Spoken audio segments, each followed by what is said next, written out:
Yo, what's up guys? Good morning, Chris TV. Welcome back to our channel. Today is January 21, 2025 guys. Please ko na sa inyo guys ng aking skinita. Yun. Mayroon tayong mga tabs dyan pero wala na tayong breeder dyan. Ginawa na natin kasing grow out dyan kasi nag-inbreeding na sila, namatay ng mga parents. So hindi na maganda yung kanilang nagiging anak, yung kanilang fry, no? Sa katandaan nila, ano na sila, kapatid sa kapatid. So, pangit na. Tinigil na natin yung pagbibreed nila. Bumili na ako ng panibagong breeder. Like dun sa unang video ko, pinakita ko yung aking half black blue at RDSS. Same sa crayfish. Nakabili tayo ng crayfish guys. ARC at yung red clarke guys. So, abangan nyo na lang soon guys yung ating mga crayfish. Dalawang ano pa lang sa akin, no? Red clarke at yung ARC, no? Na Australian red claw. So, mayroon akong buntis dyan, kaso hindi ko na siya ulit chinek. Kasi pag panay-check mo, dinadrop niya yung egg niya guys. Last time na pag-check ko, kaunti na lang natira. So, pinabayaan ko na sa ngayon. Isang buwan ko na siyang hindi tiningnan kasi nga, parang paunti-unti niyang binibitawan. So, walang mangyayari. Last time na binili ko siya, buntis, bearded na siya. Doon sa breeder, isang male, isang female na bearded. Ang problema pagdating dito, after 1 week yata noon, 8 days, chinik ko. Pag-check ko ulit after 1 week, nag-konti na lang, naiwan. Siguro nga, na-stress sila, binibitawan nila kusa. So, ngayon, may kaunti na tira dun sa kanyang, tiyan, pinabayaan ko siya ngayon guys, mga 1 month ko na siyang pinabayaan. At naglalagay ako, hindi naman actually pinabayaan, nilalagyan ko siya ng pagkain. Tapos sa air pump, ang problema, hindi ko na siya chinecheck kasi nga, baka bitawan niya na lahat at walang mabubuo. So, abangan ko na lang kung mabubuo pa yung mga natitira doon.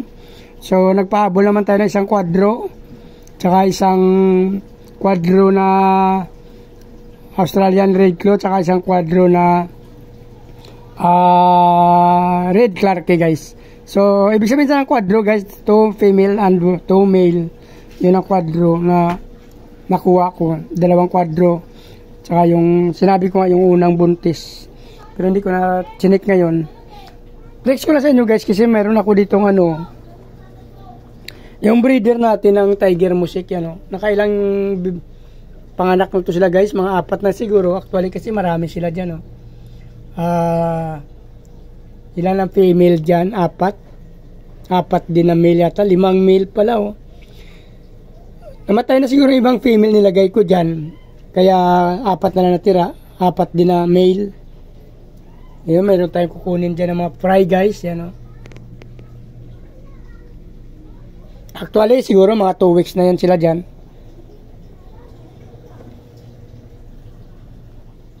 Ay, ito guys, ang Tiger Music natin. Kukunin natin yung kanyang fry. Dami guys, oh. Marami kasi tayong alaga dyan.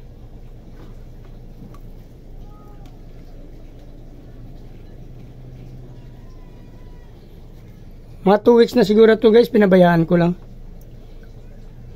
Dami.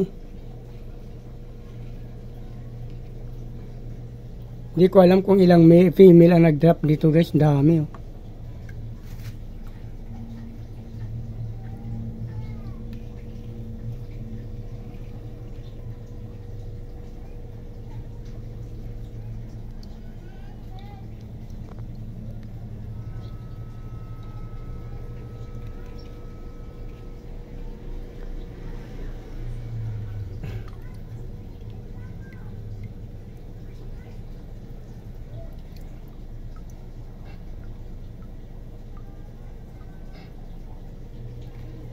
Ano lang.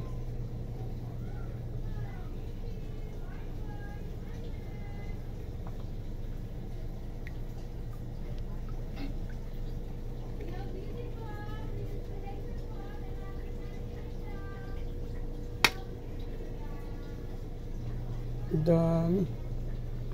Hindi natin alam to guys kung ilang female ang nag-drop dito. Yan o.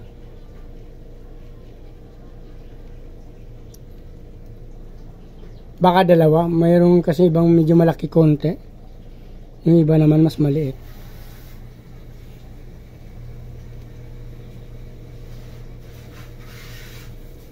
Ito maganda dito guys sa aking Tiger Mosaic kasi kahit ilang weeks ko siyang hindi kinukuha yung mga fry niya, hindi pa rin niya kinakain. No? Yun ang magandang breeder. Hindi na. Meron mga breeder minsan na pag-drop niya ngayon, pag after 2 days, 3 days, magugulat ka kaunti na lang naiiwan. Pero ito yung Tiger Mosaic ko guys, so hindi siya ko nangangain. Makikita mo kasi marami pa rin naiiwan. Yung iba malalaki na dyan, sabihin dalawa ang nag-drop nito na female. Isang nauna at isang nahuli. Maliliit kasi at malalaki yung mga sizes. Mayroon na kasing malaking konti. So, dalawang female siguro. Ito maganda guys pag yung breeder mo hindi nangangain. Kasi kahit pabayaan mo sila ng konti. Malakas na sila at saka makukunin. Ngayon tulad niya malalaki ng iba guys. Matagal na na-drop yan. 2 weeks 2 weeks na yan.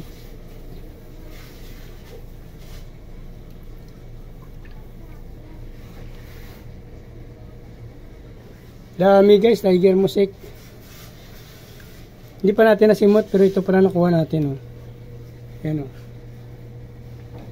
So dito na lang guys. Para hindi na humabang video natin. Kung nagustuhan nyo itong tapos ng video na to, please like, follow, subscribe guys sa aking YouTube channel guys. Sama nyo na rin ang notification bell guys para updated kayo sa mga video na in-upload ko araw-araw.